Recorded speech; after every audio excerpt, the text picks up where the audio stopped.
कहानी का चस्का में आज मैं लेके आई हूँ तेनालीराम की कहानी राजगुरु की चाल।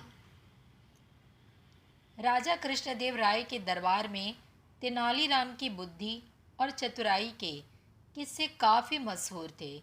यही वजह थी कि राजगुरु के साथ साथ राज्य के कई ब्राह्मण तेनालीराम को पसंद नहीं करते थे। वह समझते थे कि निम्न श्रेणी का ब्राह्मण होते हुए भी वह अपने ज्ञान से उन्हें नीचा दिखाता रहता है। इसी कारण सभी ब्राह्मणों ने मिलकर तेनालीराम से बदला लेने की सोची और राजगुरु के पास पहुंच गए। सभी ब्राह्मण जानते थे कि उनकी तरह राजगुरु भी तेनालीराम को पसंद नहीं करते, इसलिए राजगुरु उनके इस काम में मदद जरूर करेंगे। सभी ब्राह्मणों ने राजगुरु को अपने मन की बात बताई और मिलकर तेनालीराम से बदला लेने की एक योजना बनाई। उन्होंने सोचा, क्यों न तेनालीराम को शिष्य बनाने का बहाना किया जाए। शिष्य बनाने के नियमानुसार शिष्य बनने वाले व्यक्ति के शरीर को दागा जाता है। इस तरह उनका बदला भी पूरा हो जाएगा और बाद में वह सभी उसे निम्न श्रेणी का ब्राह्मण बताकर शिष्य बनाने से इनकार कर देंगे। इससे वो सभी तेनालीराम को नीचा भी दिखा पाएंगे। फिर क्या था, अगले ही दिन राजगुरु ने तेनालीराम को अपना शिष्य बनाने की बात बताने के लिए अपने घर बुलवाया। राजगुरु के निमंत्रण पर तेनालीराम राजगुरु के घर पहुंच गया और उसे बुलाने का कारण पूछा।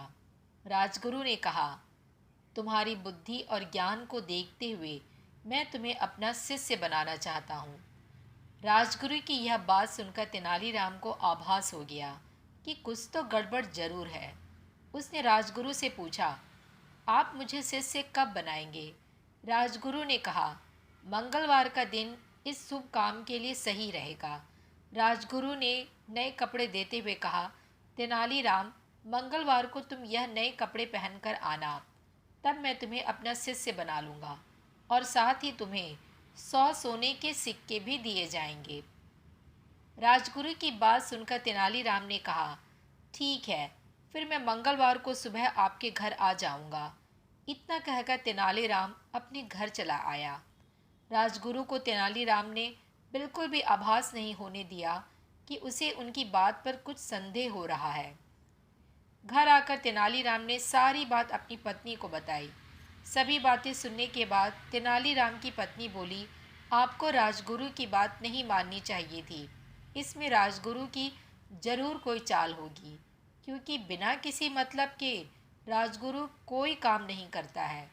पत्नी के मुंह से यह बात सुनकर तेनालीराम कहता है, कोई नहीं, राजगुरु को तो मैं देख ही लूँगा। तेनालीराम ने अपनी पत्नी से कहा, मुझे पता चला है कि कुछ दिन पहले कई ब्राह्मण राजगुरु के घर कोई सभा करने गए थे। उन ब्राह्मणों में सोमदत्त नाम का ब्राह्मण भी गया था। सोमदत्त को मैं अच्छी तरह जानता हूँ। वह बहुत ही गरीब है और उसके घर की रोटी पानी भी मुश्किल से चलती है।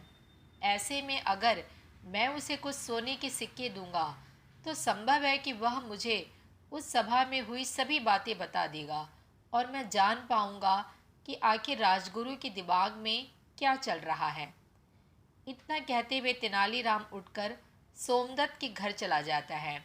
सोमदत्त के हाथों में 10 सोने के सिक्के रखते हुए तेनालीराम उस सभा में हुई सभी बातों के बारे में बताने को कहता है।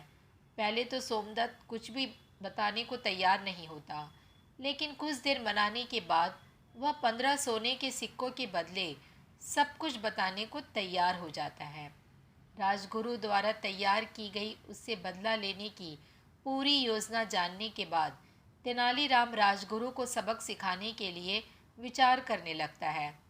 फिर मंगलवार के दिन तेनालीराम राजगुरु द्वारा दिए गए कपड़ों को पहनकर राजगुरु के घर शिष्य बनने के लिए पहुंच जाता है। शिष्य बनाने की विधि शुरू की जाती है और राजगुरु तेनालीराम को 100 सोने के सिक्के देते हुए वेदी पर बैठने को कहता है। तेनालीराम भी झट से हाथ आगे बढ़ाकर सोने के सिक्के ले लेता है और शिष्य विधि को पूरा करने के लिए बैठ जाता है। तभी राजगुरु इशारा देकर साथी ब्राह्मणों से शंख और लोहे के चक्र को गर्म करने के लिए कहते हैं, ताकि विधि पूरी होने पर उससे तेनालीराम को वो दाग सके। विधि आधी ही पूरी हुई थी कि अचानक तेनालीराम दिए गए 100 सोने के सिक्कों में से 50 सोने के सिक्के राजगुरु पर फेंकता है और वहां से भाग खड़ा होता है। तेनालीराम को भागता देख राजगुरु और उनके साथी ब्राह्मण भी तेनालीराम के पीछे पीछे भागने लगते हैं। बचने की कोई स्थिति ना दिखाई देने पर तेनालीराम सीधे भागता हुआ राज दरबार में पहुंच जाता है। वहां पहुंचकर तेनालीराम राजा कृष्णदेव राय को बताता है, राजगुरु ने मुझे शिष्य बनने का निमंत्रण दिया था, मगर मुझे तब याद नहीं रहा कि मैं निम्न श्रेणी का ब्राह्मण हूँ जो राजगुरु का शिष्य नहीं बन सकता। जब यह बात मुझे याद आई तब तक आधी विधि पूरी हो चुकी थी, इसलिए मैं राजगुरु द्वारा दिए गए 100 सोने के सिक्कों में से 50 सोने के सिक्के वापस करते हुए वहाँ से भाग आया। फिर भी राजगुरु मुझे जानबूझकर दागना चाहते हैं, जबकि वास्तविकता में मैं उनका शिष्य बन ही नहीं सकता। जब राज दरबार में राजगुरु पहुँचे तो राजा ने उनसे इस बारे में पूरी बात पूछी। तब राजगुरु ने अपना असली मतलब छिपाते हुए राजा से कहा, मुझे भी बिल्कुल याद नहीं था कि तेनालीराम निम्न श्रेणी का ब्राह्मण है। इस पर राजा बोले, तब तो तेनालीराम को उसकी ईमानदारी का इनाम दिया जाना चाहिए। इतना कहते हुए राजा ने तेनालीराम को इनाम के रूप में 1000 सोने के सिक्के भेंट किए। यह कहानी हमें सीख देती है कि दिमाग का इस्तेमाल करके बड़ी से बड़ी समस्या को आसानी से हल किया जा सकता है। फिर मिलूंगी आपसे एक नई कहानी के साथ। ऐसे ही और कहानी सुनने के लिए इस चैनल को सब्सक्राइब करना ना भूलें। अपना मैसेज ज़रूर लिखें। फिर मिलेंगे, तब तक के लिए बाय बाय।